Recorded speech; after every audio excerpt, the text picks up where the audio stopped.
Hey everyone, welcome back to my channel. Happy Makar Sankranti to everyone.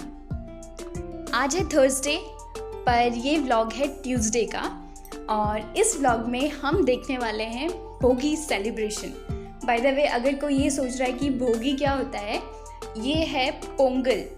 जो हम south India में इसको पोंगल बोलते हैं, वेस्ट इंडिया में इसको मकर संक्रांति बोलते हैं और नॉर्थ इंडिया में इसको हम लोहरी बोलते हैं और ईस्ट इंडिया में इसको महाबिहू बोलते हैं. ये एक ही फेस्टिवल होता है. इसको हम अलग अलग नाम से अलग अलग जगहों पे अलग अलग ट्रेडिशन से सेलिब्रेट करते हैं. वैसे इस गांव में ओडिया और तेलुगु लोग मिलके रहते हैं और अपना अपना जो ट्रेडिशन है वो भी मिलके ही एंजॉय करते हैं. ये जो भोगी सेलिब्रेशन होता है ये एक्चुअली 4 दिन का होता है और जो फर्स्ट डे यहाँ के जो कल्चर में है, फर्स्ट डे ये लोग बीच में एक बॉन फायर जला के छोड़ देते हैं और अगले 4 दिन तक उसमें क्या करते हैं, जो अभी अभी नई धान की जो कटाई हुई है उसमें से धान, चावल या फिर गुड़, गन्ना जो भी होता है उसमें लाके डालते रहते हैं. ये जो आप सामने लाइट्स देख रहे हैं, प्रिपरेशंस वहीं पे हो रही हैं सेलिब्रेशंस के लिए. सो आज हम देखेंगे कि गांव में लोग इसको कैसे सेलिब्रेट करते हैं, कैसे एंजॉय करते हैं.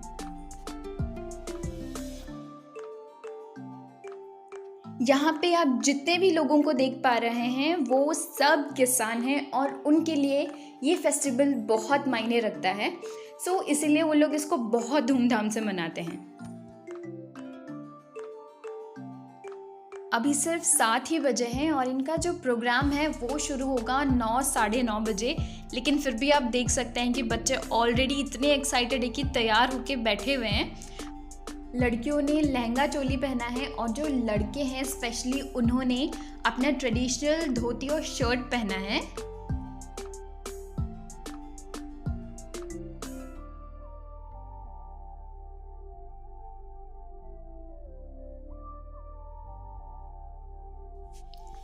ये जितना भी यहाँ पे डेकोरेशन किया है, यहाँ गांव के छोटे छोटे बच्चों ने मिलकर डेकोरेट किया है. ये मकर संक्रांति जो हम सेलिब्रेट करते हैं वो एक्चुअली सूर्य नारायण को डेडिकेटेड होता है. जब धनु राशि से मकर राशि पर आते हैं सूर्य नारायण, हम उसी दिन को मकर संक्रांति के तौर पे सेलिब्रेट करते हैं. कई कल्चर्स में रंग बिरंगी काइट्स उड़ा के इसको सेलिब्रेट करते हैं और आंध्रा में कैसे सेलिब्रेट करते हैं खैर आप आगे इस ब्लॉग में तो देखने ही वाले हैं. पर जो उड़ीसा के लोग होते हैं वो इस दिन क्या करते हैं, अगर उनको कोई नया रिलेशन बनाना होता है वो भी बनाते हैं, एक दूसरे को नए कपड़े देकर, एक दूसरे को मिठाइयाँ खिलाकर, और उस रिलेशन को वो लाइफ लॉन्ग तक फॉलो भी करते हैं. पहले जब मैं आई थी तब वो लोग यहाँ पे सिर्फ प्रिपरेशंस कर रहे थे इसलिए मैं चली गई. लेकिन जब अब इनका प्रोग्राम स्टार्ट हो गया है तो मैं यहाँ से व्लॉग कंटिन्यू कर रही हूँ. यहाँ पे शायद वो लोग डांस का प्रिपरेशन कर रहे हैं. ये जो बच्चे हैं गांव के ही बच्चे हैं जो यहाँ पे डांस करने वाले हैं. और ये जो फेस्टिवल है वो भी किसानों का ही फेस्टिवल है जिसमें ये लोग अपनी फसल अच्छी होने की खुशी को सेलिब्रेट करते हैं, अपने किसान होने की खुशी को सेलिब्रेट करते हैं. ये बच्चे अपनी सॉन्ग पे बहुत अच्छा डांस कर रहे थे लेकिन आई एम सो सॉरी, मैं उसको बैकग्राउंड में प्ले नहीं कर सकती वरना फिर as per YouTube policies copyright issues भी हो सकते हैं. लेकिन डांस बहुत अच्छा किया. वैसे क्या आपको पता है ये लोग जो बीच में बॉन फायर जलाते हैं वो क्यों जलाते हैं? अगर आपको कोई और रीज़न पता हो तो नीचे कमेंट करके ज़रूर बताना. लेकिन मुझे जो रीज़न पता है, जो मैंने सुना है, मैं आपको आज वो बताती हूँ. बीच में बॉन फायर जला के ये लोग एक्चुअली सूर्य नारायण को थैंक यू और सॉरी बोलते हैं. थैंक यू इसीलिए क्योंकि उनकी फसल अच्छी हुई है और सॉरी इसीलिए क्योंकि खेती के दौरान बहुत सारे कीड़े मकोड़े मर जाते हैं और ये लोग सूर्य नारायण से माफ़ी मांगते हैं कि उनकी बनाई हुई किसी चीज़ को अपने फ़ायदे के लिए नुकसान पहुंचाया है.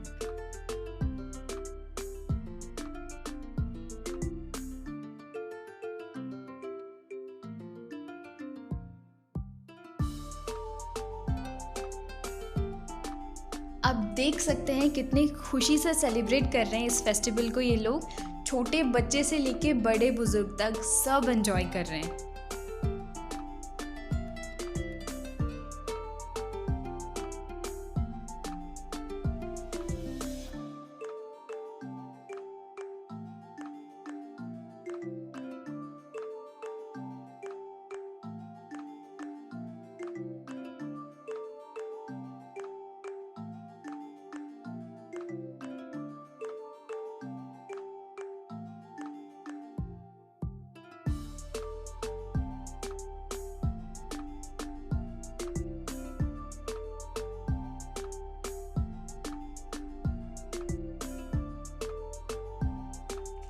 इस गांव में उड़िया और तेलुगु लोग रहते हैं और ये जो बच्चा डांस कर रहा है वो एक तेलुगु सॉन्ग पे ही डांस कर रहा है। पहले भी जो उन्होंने डांस किया था वो भी तेलुगु सॉन्ग पे ही था।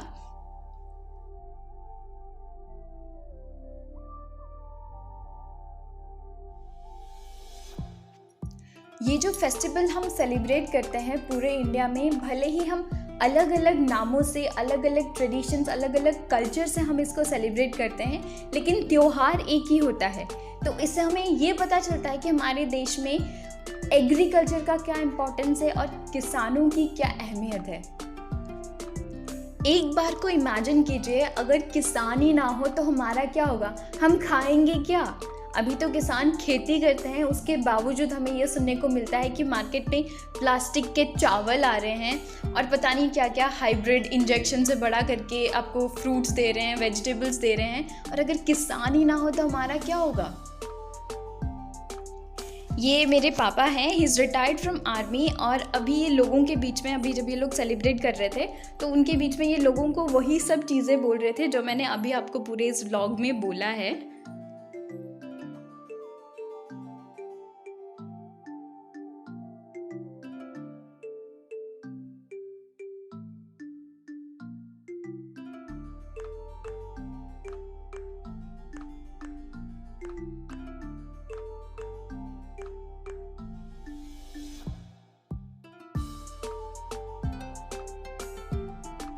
फिर इन बच्चों ने एक प्ले किया जिसमें वो ये दिखाना चाह रहे थे कि एक्चुअली किसानों की लाइफ कैसी होती है।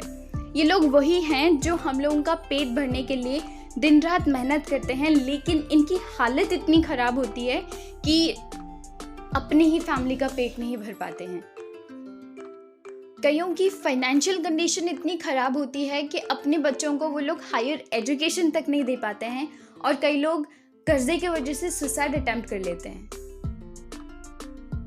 वैसे इस गांव में 92 से 94% लोग किसान हैं, लेकिन फिर भी सिर्फ 40% लोग हैं जो खेती करते हैं, और जो बचे हुए लोग हैं वो किसी कंस्ट्रक्शन साइट पे जाके डेली वेज वर्कर्स के तौर पे काम करते हैं।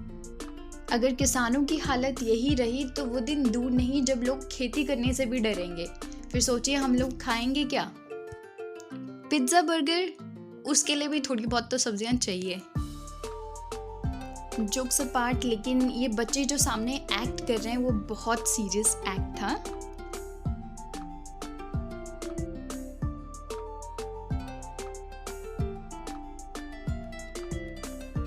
सॉन्ग और डांस के ज़रिए ये लोग ये बताने की कोशिश कर रहे हैं कि पानी की कमी की वजह से किसानों को क्या प्रॉब्लम्स फेस करना पड़ता है।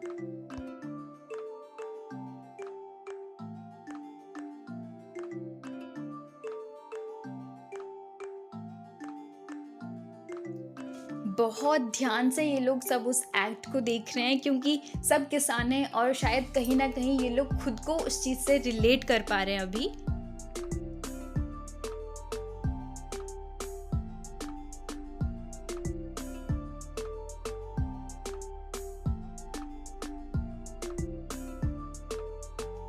कर्जा तो हर किसान लेता है, और अगर बारिश अच्छी हो गई तो कर्जा चुकता हो जाता है, और अगर फसल अच्छी नहीं हुई, बारिश नहीं हुई, तो कर्जा चुकता नहीं हो पाता है।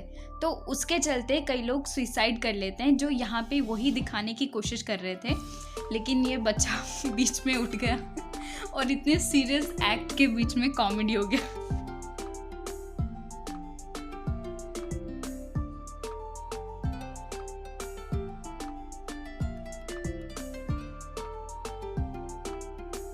लेकिन ऑन अ सीरियस नोट, ये टॉपिक बहुत इम्पॉर्टेंट है, क्योंकि हमारे लिए किसान बहुत इम्पॉर्टेंट है।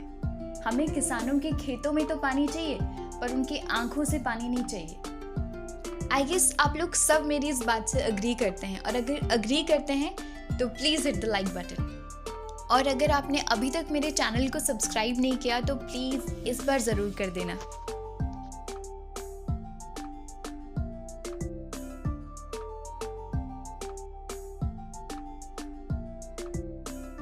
और यहाँ पे इन बच्चों का प्ले ख़त्म होता है, और प्ले ख़त्म होते ही सारे बच्चे आ गए स्टेज पे और शुरू हो गया उनका ग्रुप डांस।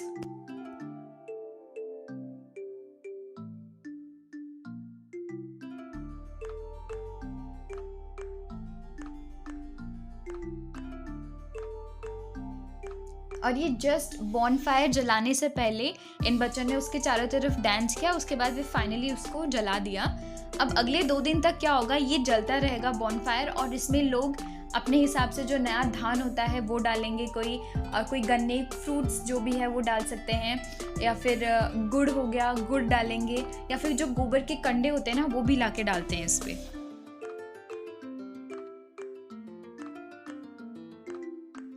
और इस तरह से सेलिब्रेट किया हमारे गांव के लोगों ने भोगी पंडगा। ये 2 बॉनफायर जलाए थे, एक यहाँ पे और एक थोड़ा सा आगे चल के एक और जलाया था। अभी अगले 2 दिन तक जलता ही रहेगा।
और ये दूसरा बॉनफायर था जो दूसरी जगह पे जलाया था।